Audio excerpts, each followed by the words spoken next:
2 1 question বুলি কলে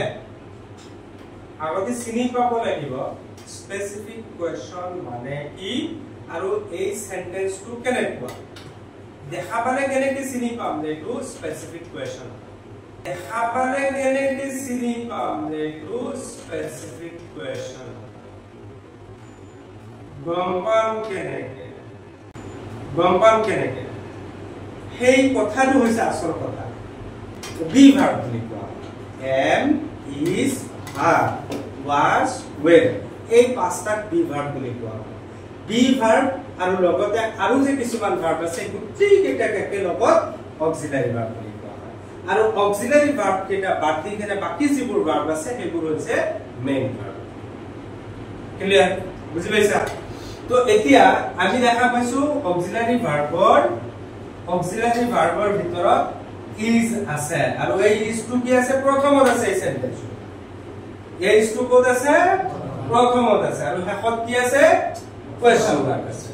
এনেদৰে ফাৰ্ষ্টত হেল্পিং ভাৰ্ব আৰু শেষত যদি কোৱেশ্চন মাৰ্ক থাকে তেতিয়া হলে ইয়াক আমি কি বুলি কম স্পেসিফিক কোৱেশ্চনৰ এটা সেন্টেন্স হয় তো এতিয়া এই সেন্টেন্সটো আমি যেতিয়াই এটো এক্টিভত আছে এতিয়া ইয়াক যেতিয়া আমি পেসিভলৈ সলনি কৰিম এটো আছে এক্টিভ ভয়েসত আৰু ইয়াক যদি আমি পেসিভলৈ সলনি কৰিম কেনেকৈ কৰিম চাই লওঁ পেসিভলৈ সলনি কৰোতে পুৰ আছিল মূল পাঁচটা নিয়ম ব্যৱহাৰ কৰি যিবোৰ আমি ভয়েসত এক্টিভৰ পৰা পেসিভলৈ যিবোৰ সলনি কৰিছিলো সেইবোৰৰ দৰে যদি তুমি চোৱা সেইবোৰৰ মেইন নিয়ম কেইটা যদি তুমি ভাবি চোৱা ফাৰ্ষ্টৰ নিয়মটো আছিল কি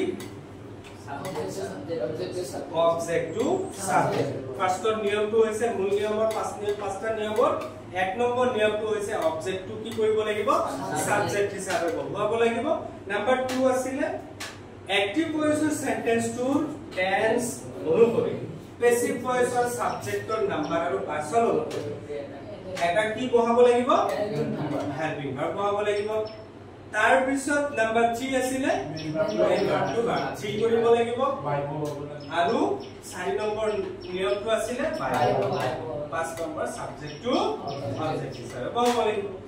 কিন্তু যেতিয়াই আমি স্পেসিফিক কোৱেশ্চনৰ মুডটো বা স্পেসিফিক কোৱেশ্চনৰ সেন্টেন্সটো যেতিয়া আমি এক্টিভৰ পৰা পেসিভলৈ সলনি কৰোতে তুমি কি কৰিব লাগিব এই 2 নম্বৰ নিয়মটো আদত কৰিব লাগিব ইয়াত দুই ধৰণৰ ট্ৰিক আছে দুই ধৰণে তুমি কৰিব পাৰিবা আৰু দুই ধৰণে মই তোমালোকক আজি শিকাই এক ধৰণ হৈছে তুমি 2 নম্বৰ নিয়মটো আগত কৰি দিলা 2 নম্বৰ নিয়মটো হৈছে এক্টিভ ভয়েসৰ সেন্টেন্সটো টেন্স অনুসৰি এক্টিভ ভয়েসৰ সেন্টেন্সটো টেন্স অনুসৰি তাৰ মানে টেন্সৰ মতে টেন্সৰ হিচাপত টেন্সে কোনটো হেল্পিং ভাৰ্ব দিব এই হেল্পিং ভাৰ্বৰ হিচাপত তো ভয়েসৰ এই হেল্পিং ভাৰ্ব যদি এতিয়া কোৱা যে হেল্পিং ভাৰ্ব ক'ত পাম এই কাৰণে হেতু কাৰণত মই আগতে দি দিছো তোমালোকক যে হেল্পিং ভাৰ্বৰ লিষ্টখনত ভয়েসৰ হেল্পিং ভার্ব কি আছে নিশ্চয় দিছো হয়নে নহয় তো এতিয়া এই হেল্পিং ভাৰ্বৰ ভিতৰত প্ৰেজেন্ট ইনডিফিনিট যদি হয় এই এক্টিভ ভয়েসৰ সেন্টেন্সটো তেতিয়া হেল্পিং ভার্ব কি আছিল am is are past indefinite hole was were future indefinite hole shall be will be ene ko chart ekhon dia asile to heikini bhaldore sai loba aru etia yak jodi ami 2 number niyam tu tetia hole poru tetia hole he 2 number niyam onukori ami janu je first ami sentence to active voice or sentence to tense ulai ani tense to ulai anar pisot ami kobo parim যে এই টেন্সৰ মতে helping verb কি আছিল তেতিয়া এই টেন্সৰ মতে আমি helping ভাৰ্বটো এই চাৰ্টৰ পৰা যেটো চাৰ্ট মই দিছিলো এই চাৰ্টৰ পৰা লৈ আহিব পাৰি বুজি পাইছা এতিয়া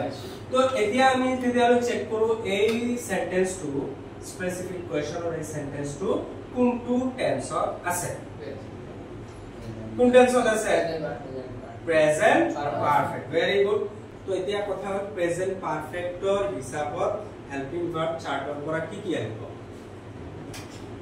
হেতু আগত তুমি have been আৰু has been প্ৰেজেন্ট পাৰফেক্ট টেন্সৰ হিচাপত ভয়েসৰ হেল্পিং ভাৰ্ব হৈছে have been has been তো এতিয়া আমি কি কৰিম have been has been দুটা আহিব তো দুয়োটাই তো আমি বহাব নোৱাৰি দুটাৰ এটাহে বহাব লাগিব এই দুটাৰ এটা কোনটো বহাম হেতু কাক কোৱেশ্চন কৰিম এইটো এক্টিভ ভয়েসৰ যেটো অবজেক্ট তাক কোৱেশ্চন কৰিম কোনটো বহাম কি পারমিশন যেটো দিব হেতু মতে হে আমি বহাম তো ইয়াত কি আছে দা ওয়ার্ক তো এতিয়া দা ওয়াৰ্কৰ লগত এতিয়া কোনে বহিব কোন বহিব has been বহিব কাৰণ দা ওয়াৰ্ক কি হয় naming words third person singular number আৰু থাৰ্ড পাৰসন সিঙ্গুলাৰ নাম্বাৰত কেতিয়াও have নবহে এটো টেবুলত আমি শিকিছো টেনছন হয় না নহয় তো হেই মতে এতিয়া কি আহিব has been কি হ'ব has been এইটো লিখাৰ পিছত এতিয়া আমি এক নম্বৰটো কৰিম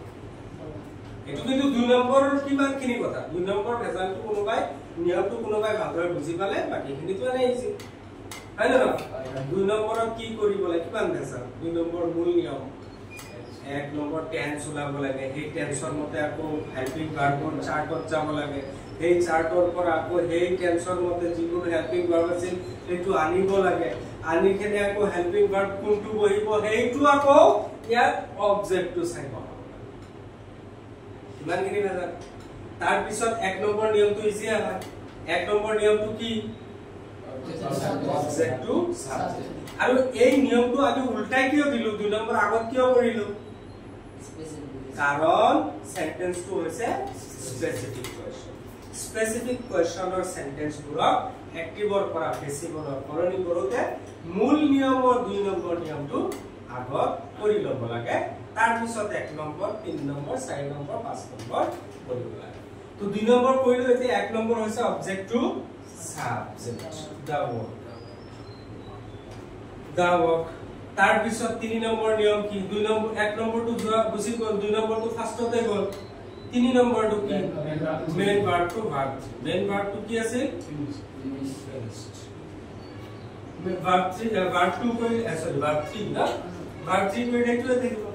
ভাৰ্ব 3 হৈ আছে তাৰ পিছত 4 নম্বৰ নিয়ম বাই 5 নম্বৰ নিয়ম